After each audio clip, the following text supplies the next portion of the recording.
සුබ දවසක් ගොවි සමදා YouTube channel එකට ඔබ සාදරයෙන් පිළිගන්නවා.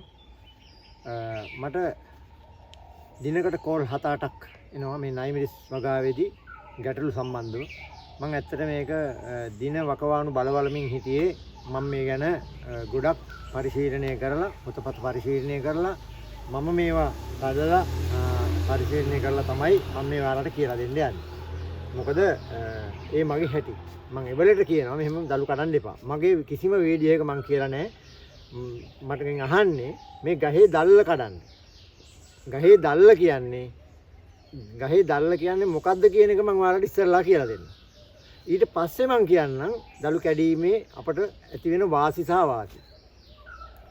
අපේ ආහාරය අපි ගන්නකොට අපිට ආහාර සපයන්නේ කොහෙන්ද? අපේ කුස්සියෙන්. කුස්සියට ගිහිල්ලා ගේනවා පොල් ගෙඩි ටික, එළවලු ටික, මේ ඔක්කොම 3-5 ටික ගේනවා. ගේන්නේ කොහෙන්ද මේ? තාත්තා නැත්තම් කවුරු හරි ගිහිල්ලා පොලට ගිහිල්ලා ඒ බඩු ටික අරගෙන එනවා. අරගෙන ආවට පස්සේ කුස්සියට ගෙනාවට අපිට පුළුවන් මේක ගන්න පොල් කන්න පුළුවන්ද? බෑනේ. එහෙනම් කරන්නේ අම්මා ඒ ටික අරගෙන හදලා වෑංජනයක් හැටියට ගන්නවා. බත් ගන්න. 3-5 ගන්න. ඒ ඔක්කොම අරගෙන තමයි අපිට දෙන්නේ. කවුද මේ දෙන්නේ? කුස්සිය අම්මා නැත්තම්. අපේ අම්මා. ඒ වගේ දෙන ආහාර තමයි අපි ඊට පස්සේ ලස්සනට වෑංජනයක් හැටියට ගෙනල්ලා අපි කෑම මේසෙට ගෙනල්ලා අපි ආහාර ගන්නවා. ගත්තට පස්සේ අපි ආමාශයට යනවා. ආමාශයෙන් අපිට ජීර්ණය කරලා ඒක බෙදා හරිනවා. වස විස තියෙනවා නම් ඒවත් පැත්තකට කරලා ඒව අයින් කරන්නත් ඒ ආමාශයේ ඒ ඉන්ද්‍රියන් කොටස් තියෙනවා. මොකද ඒ සම්බන්ධව මම වෛද්‍ය විද්‍යාව ගැන කතා කරන්න යන්නේ. ඒක කතා කරන්න වෙනම දේවල් තියෙනවා. ගැඹුරින්. මොකද අපි මොන වස විසක් කෑවත් ඒ වස විස අපිට අපේ ශරීරයේ තියෙනවා ඒව අයින් කරන්න. ඒකට හොඳම උදාහරණය තමයි අපි ගන්න මත්ද්‍රව්‍ය. මත්පැන් ගන්න එකෙන් 30%ක් තමයි අපේ මනසට ගෙනියන්නේ නැත්නම් ඔළුවට ගෙනියන්නේ. ඒවා නැතිකරන්න අපේ තියෙනවා ඉන්ද්‍රියන් කොටසක් තියෙනවා. මොකද එතකොට ඒවා සමහරවිට දැන් මේක අහගෙන ඉන්නකොට ඒ ඉන්ද්‍රියන් අයින් කරන්න බලයි. මොකද අපිට වෙරි වෙන්නේ නැහැ නේ කියලා. ඒක නෙමෙයි ප්‍රශ්නේ තියෙන්නේ දලු කඩන එක. හරි. ඒ වගේ තමයි මේ ගහත් අපේ මේ අපිට පණ තියෙනවා. අපිට හිත තියෙනවා කතා කරන්න පුළුවන් මේ ගහටත් ඕනම ගහකට අනිවාර්යයෙන්ම පණ තියෙනවා. කතා කරන්න බැරි වුණා. ඒක තමයි නිදිකුඹ ගහනකොට තට්ටුවක් දානකොට නිදිකුඹ ගහ නිදිනවා. බයට. අනේ අපිට හිරිහැරයක් කරයි. ඒක තමයි හොඳම උදාහරණය. චූටි තට්ටුවක් දාලා බලන්නකෝ දාපු නැති අය ඉන්නවනේ. නිදිකුඹ ගහ නිකම්ම චූටි තට්ටුවක් දාන්නකෝ නිදිකුඹ ගහ නිකන් නිකන්. ඒකට එහෙනම් අනිවාර්යෙන් යාලට ප්‍රාණී තියෙනවා. පණ තියෙනවා. ගහකොළත් එහෙමයි. අපි අත්තල මුත්තල ගස් හදපුවාම ඒ ගෙවල් ළඟ අවට තියෙන ගස්වල ඊටාම පොල්වලු, තැඹිලිවලු, අඹවලු ඒවා නමයි වැටෙනවා. රම්පටන් වගේ. ඒක තමයි ප්‍රාණි. ඒක කරුණා කරලා ඒක තේරුම් ගන්න. මේ අස්සන්න ගන්න ඉස්සර වෙලා මේ ගහට sannivedanaya වෙන්න. සබහා දහමකට sannivedanaya වෙන්න. අපි ගොවියෝ නිතරම සබහා දහමත් එක්ක ඉන්නේ. ඒකින්ද තමයි මම මේ දලු කඩන එකට කියන්න ආවේ. අපේ ආහාර සපයන කුස්සිය නම් මෙන්න මේ ගහේ කුස්සිය තමයි මෙන්න මේ දැල්ල. එතකොට මේ දැල්ල කැඩුව මෙන්න කැඩුවා දැල්ල. කැඩුවා මේකත්. මොකටද මේ කඩන්නේ අපි? කඩන්නේ වැඩි අස්සන්නක් ගන්න කඩනවා. ඔව්. මගෙන් අහනවා මෝඩකමද මන් දන්නේ නැහැ නොතේරෙනකමද දන්නේ නැහැ නොතේරෙනකම තමයි නැත්නම් අහන්නේ නැහැ නේද? ඇත්තට තේරෙනවනේ සමා වෙන්නේ. මේ එතකොට මේ කුස්සිය අපේ කඩලා විසුණු කරු. අපිට නම් පුළුවන් කඩෙන් කන්න. කුස්සිය නැත්නම් ගෙදර නැත්නම් කඩෙන් කනවා. හරි ඒක අපිටනේ. ඒකින්ද ගහ මොකද එතකොට වෙන්නේ? මෙන්න මේ පොළොවට දාන අපි පොහොර ටික, වතුර ටික, ජලය මේකෙන් අරගෙන ඇවිල්ලා මෙන්න කුස්සිය.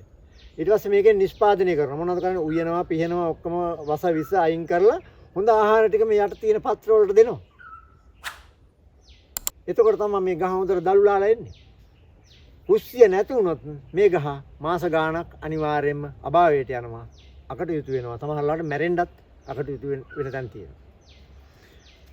අපි දන්නවා අනිවාර්යයෙන්ම ගහක පොල් ගහක පුලුක් ගොබේ කැපුවොත් ඒ පුලුක් ගොබේ දෙකක් කැපුවොත් මොකද වෙන්නේ? ගහ බාල වෙනවා. අපේ අත්තල මුත්තල අපිට කියලා තියෙනවා. ඒවා අපි අද බලනකොට සත්‍ය. කවදාවත් අස්සන්න ගන්න නැත්නම් පොල් හැදෙන ගහකින් පොල් නොහැදෙන ගහකින්වත් කපන්න තියෙන ගහක් කැරෙන්න කිසිම වෙලාවක පුලුක් ගොබයක් කපන්න එපා. ඒක හේතුව තමයි පුලුක් ගොබෙන් තමයි අර පොල් වල නිෂ්පාදනය කරන්නේ. අර ඇට්ටි වල කුරුම්බ වල පොල් මල නිෂ්පාදනය කරන්නේ. ඒක එතකොට ගෙඩි නෑ කඩුවට පස්සේ. හැදෙයි. හැදුනට වැඩක් වෙන්නේ. එහෙනම් කිසිම කෙනෙක් මගෙන් ඊට පස්සේ අහන්න එපා නයි මිරිස් වගා කරන කෙනෙක් දැල්ල කඩන්න. දැල්ල කඩන්න ඕනේ මේ හැදෙනකොට මේ තියෙන දලු කඩලා නෙමෙයි. මේ ගහ නැමෙනවා. නැමෙනකොට මෙයා අනිවාර්යයෙන්ම මේ රිකිලි මේ ආකාරයෙන් දාලා දෙක තුනක් නෙමෙයි. ගහ නමන්න. ගහ නමලා මේ පොත්ත පොඩ්ඩක් පිපිරෙන්න අරින්න. එතකොට අනිවාර්යෙන් එතනින් රිකිල්ලක් දානවා. චුට්ටක් නමන්න ඕන නම් ඔයාලට අතු ගන්න ඕන නම් අපි මේකට බලෙන් දෙන්න ඕනේ නැහැ. මෙයාට තියෙනවා හිතක් පපුවක් නැති වුණාට කතා කරන්න බැරි වුණාට මෙයාට යන්න ඕන කාලේ ගිහිල්ලා මෙයා ගහ වැඩෙන්න අතු රිකිලි දාලා මෙයා සංවර්ධනය වෙලා අනිවාර්යෙන් මෙයාට පුළුවන් ඒ ගහ ශක්තිමත් වෙන්න. මෙයාට ඕන හොඳ කඳක්. මෙයාට ඕන අතු. මෙයාට ඕන රිකිලි. ඊට පස්සේ තමයි නැත්නම් මේක නිකන් ගෙඩි ගත්තට මේ ගෙඩි හැදෙන්නේ කොහෙද? අතු ගත්තට ඊළඟට මේ අපි ගන්න අත්තක් ගත්තොත් මේ ආකාරයෙන් කඩලා මේ කඩපු අත්තක් ඒ කියන්නේ කඩලා දැල්ල කඩලා ගත්ත අත්තක් මේකට හුලඟක් ගන්නකොට මෙන්න වැටෙනවා මේක මෙතනින් රිකිල්ලෙන් ගලවලා යනවා බලන්නකො මෙන්න මෙතනින් ගලවලා යනවා මෙහෙම ගලවලා යන්න හේතුව තමයි මේවා අපි බලෙන් ගත්තුවා හැබැයි ගහ විසින්ම නිෂ්පාදනය කරගෙන ආපු අත්තක් ලේසියෙන් කපන්න බෑ හයියයි හුලඟකට යන්නේ ඔයාලා දැකලා ඇති කොස් ගස් වල එහෙම අතු කපපුවාට පස්සේ අතු 2 3 4 5 ඇවිල්ලා තියෙනවා අදි සුළඟක් ආපු ගමන් රිකිලි ටික ඔක්කොම එයා කරලා ගහකට නගිනකොටත් බලන්න ගහේ නිතරම කඳ උඩින් කපලා හිටන් ආපු රිකිලි වලින් අල්ලන්න එපා ඒවා පළු ගහලා එනවා මොකද ඒවා කඳට සම්බන්ධ නැහැ හින්දා මින් ඉදිරියට ඔයාලගේ ওই දලු කැඩිලි කරටි කැපිලි ඒවා කරගන්න කරගත්තට කමන්නේ අනිවාර්යයෙන්ම ගහ බාල වෙනවා පොල් ගහක පුලුක් ගොබයක් කැපුවොත් අනිවාර්යයෙන්ම මාස 6ක් ඒ පොල් ගහ බාල වෙනවා අස්වැන්න එකට එකක් අඩු වෙනවා දෙවෙනි පුලුක් ගොබෙක් කැපුවොත් ඊළඟ පුලුක් ගොව 3ක් එක දිගට කැපුවොත් ඊළඟට ඔයාලට අස්වැන්න ගන්න හම්බෙන්නේ ඒක තමයි මට කියන්න අවශ්‍යතාවය තිබ්බේ මට විශේෂයෙන් කියන්න අවශ්‍යතාවය තිබ්බේ මේ මිරිස් වල දලු කඩන එක කවුරු හරි මොනවා හරි නොදන්න කමට කවුරු හරි කියලා ඇති ඒක එයාගෙන් අහන්න ඕනේ මම නම් කියන්නේ කිසිම දැල්ලක් කඩන්න එපා මම මේ වීඩියෝ එක වැඩිදුර කියන්න බලාපොරොත්තු වෙන්නේ මට මේ කියන්න ඕන වෙලා තිබුණේ දැල්ලේ අපට තියෙන ප්‍රයෝජන මොකක්ද කියලා අපේ ආමාශය අපේ කුස්සිය මේ දැල්ල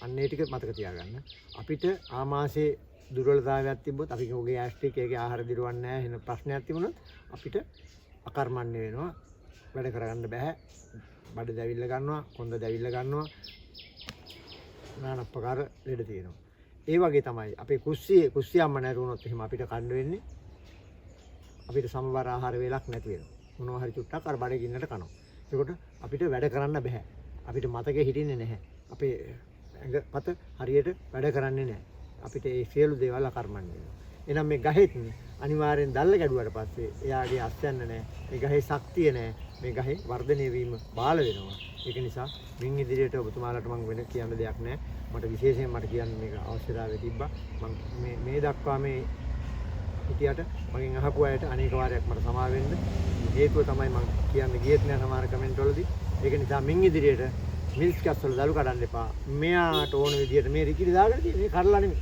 මෙයා රිකිලි දාගෙන තියෙන දලු දාගෙන මෙයා එයා හදාගන්න මොකද අපි අපේ වර්ගය බෝ කරන්න අපි හදා ගන්නවා වගේ මෙයාලට පුළුවන් එකක් එහෙනම් සියලුම දෙනාට මම හිතනවා මේ වීඩියෝ එකෙන් දැනුමක් ආවා කියලා නයි මිරිස් වගා කරනකොට ඊට පස්සේ දලු කඩන්න එපා නයි මිරිස් වගා කරනකොට අහන්නත් එපා එහෙනම් ඔබ සියලුම දෙනාට මේ ගත්ත දැනුම මොනවා හරි ප්‍රශ්නයක් තියෙනවා නම් මට කමෙන්ට් එකක් දාන්න නැත්නම් මගෙන් අහන්න කෝල් කරලා මම ඒවට පිළිතුරු දෙනවා එහෙනම් ඔබ සියලුම දෙනාට සුබ දවසක්. ත්වන් සරණයි.